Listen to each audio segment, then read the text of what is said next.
ಇದೆಲ್ಲದರ ನಡುವೆ ಒಂದಷ್ಟು ವಿಚಾರಗಳು ಈಗ ತುಂಬ ಸುದ್ದಿಲಿರುವಂಥ ವಿಚಾರ ಕಾರ್ಪೊರೇಟ್ ಜಿಯಾದ್ ಬಗ್ಗೆ ನೀವು ಕೇಳಿರ್ತೀರ ಸರ್. ಇತ್ತೀಚೆಗೆ TCS ಕಂಪ್ನಿಯಲ್ಲಿ ಆದಂಥ ಒಂದಷ್ಟು ವಿಚಾರಗಳು, ಅಂದರೆ ಕಾರ್ಪೊರೇಟ್ ಜಿಯಾದ್ ನಡೀತಾ ಇದೆ. ಅಂದರೆ ಈಗ ಕನ್ವರ್ಟ್ ಮಾಡಿಸುವಂಥದ್ದಾಗಿರ್ಬೋದು, ಇದೆಲ್ಲವೂ ಕೂಡ ನಡೀತಾ ಇದೆ ಒಂದು ಕಂಪ್ನಿನಲ್ಲಿ ಅಂತ ಬಹಳಷ್ಟು ಸುದ್ದಿ, ಒಂದಷ್ಟು ವಿಚಾರಗಳು ಹರಿದಾಡ್ತಾ ಇದೆ.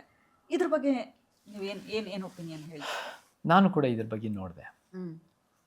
ಈ ಜಿಹಾದ್ ಅಂತ ಪದ ಅನ್ನೋದು ಸ್ಟ್ರಗಲ್ ಅನ್ನೋ ಪದ.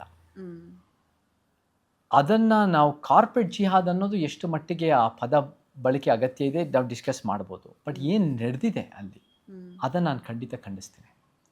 ಅದು ನಡೆದಿದೆ ಅನ್ನೋ ಸತ್ಯ. ಆದರೆ ನಾನು ಒಂದು ವ್ಯಕ್ತಿ, ಅವರ ಒಂದು ನಂಬಿಕೆ ಸ್ವಾತಂತ್ರ್ಯ, ಅವರ ಒಂದು ಹಾಕೊಳ್ಳೋ ಬಟ್ಟೆ ಸ್ವಾತಂತ್ರ್ಯ, ಅವರ ತಿನ್ನೋ ಒಂದು ಊಟದ ಸ್ವಾತಂತ್ರ್ಯ, ಇದೆಲ್ಲ ಎತ್ತಿ ಹಿಡಿಯೋಣ.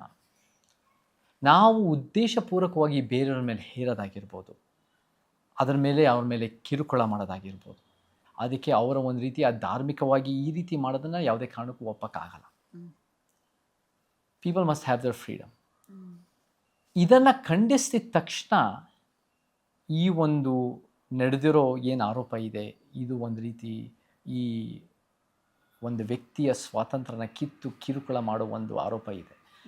ಇದನ್ನು ಖಂಡಿಸಿದ ತಕ್ಷಣ ನಾವು ಇಸ್ಲಾಮೋಫೋಬಿಕ್ ಅಂತ ಹೇಳೋಕ್ಕಾಗಲ್ಲ. ಇಸ್ಲಾಮೋಫೋಬಿಯಾ ಅನ್ನೋದು ಒಂದು ಹಿಂದುತ್ವದ ಒಂದು ವ್ಯವಸ್ಥಿತ ಒಂದು ರೀತಿಯ ತಾರತಮ್ಯದ ಮನಸ್ಥಿತಿ ಇರ್ಬೋದು, ತಾರತಮ್ಯದ ವ್ಯವಸ್ಥೆ ಇರ್ಬೋದು. ಆದರೆ ಈ ಅಸಮಾನತೆಯ ಮನಸ್ಥಿತಿನಲ್ಲಿ ಮಹಿಳೆಯರ ಮೇಲೆ ನೀವು ಹೇರಕ್ಕೆ ಹೋದರೆ ಅಥವಾ ಯಾರ ಮೇಲಾದ್ರೂ ಹೇರಕ್ಕೆ ಹೋದರೆ ಅದನ್ನು ಖಂಡಿಸಲೇಬೇಕು. ಆ ಧರ್ಮದವರು ಕೂಡ ಇದು ನಮಗೆ ಆಗಬರಲ್ಲ ಅಂತ ಖಂಡಿಸಬೇಕು ಅಂತ ನನ್ನ ಕಣ್ಣಲ್ಲಿದೆ. ಲವ್ ಜಿಹಾದ್ ಇದೆ ಅನ್ನೋದು ಕೂಡ ಒಪ್ಕೊಳ್ಳಲ್ಲ ಪೂಜಾ ಅವರೇ. ಲವ್ವಲ್ಲಿ ಜಿಹಾದ್ ಇಲ್ಲ, ಜಿಹಾದ್ನಲ್ಲಿ ಲವ್ ಇಲ್ಲ. ನಾನು ಆ ಪದ ಅನ್ನೋದು, ಆ ಲವ್ ಜಿಹಾದ್ ಅನ್ನೋ ಒಂದು ರೀತಿ ಜೋಡಣೆ, ಅದು ಒಂದು ಹಿಂದುತ್ವದ ಪರಿಕಲ್ಪನೆ ಅನ್ನೋದನ್ನು ಒಂದು ಮುಸ್ಲಿಂ ಜನಾಂಗದ ಒಬ್ಬ ವ್ಯಕ್ತಿ, ಒಬ್ಬ ಮುಸ್ಲಿಮೇತರನ್ನ ಮದುವೆ ಆದ ತಕ್ಷಣ ಅದನ್ನು ಒಂದು ಹೇರಲ್ಪಟ್ಟತೆ ಅಂತ ಒಂದು ಅಸಂಪ್ಷನ್ ಮೇಲೆ ಕಟ್ಟಿರ್ತಾರೆ. ಅದು ಯಾವತ್ತೂ ಆಗಿಲ್ಲ ಅಂತ ಹೇಳ್ತಾ ಇಲ್ಲ, ಅದು ಆಗ್ಬೋದು, ಅದು ಆಗಿರೋ ಉದಾಹರಣೆಗಳು ಇದ್ದಾವೆ.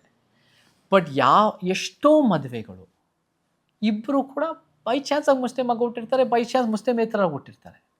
ಅವರು ಜೊತೆಗೆ ಸೇರಿ ನಾವು ಒಂದು ರೀತಿಯಲ್ಲಿ ನಮ್ಮ ರೀತಿ ನಾವು ಬದುಕೋಣ ಅಂತ ಇರುತ್ತೆ. ಅದನ್ನು ಯಾವುದೇ ಒಂದು ಮದುವೆ ಒಬ್ಬ ಮುಸ್ಲಿಂ ಹುಡುಗನ ಜೊತೆ ಆಗಿದ ತಕ್ಷಣ ಅದು ಲವ್ ಜಿಹಾದ್ ಅಂತ ನಾನು ನೋಡೋಣಲ್ಲ.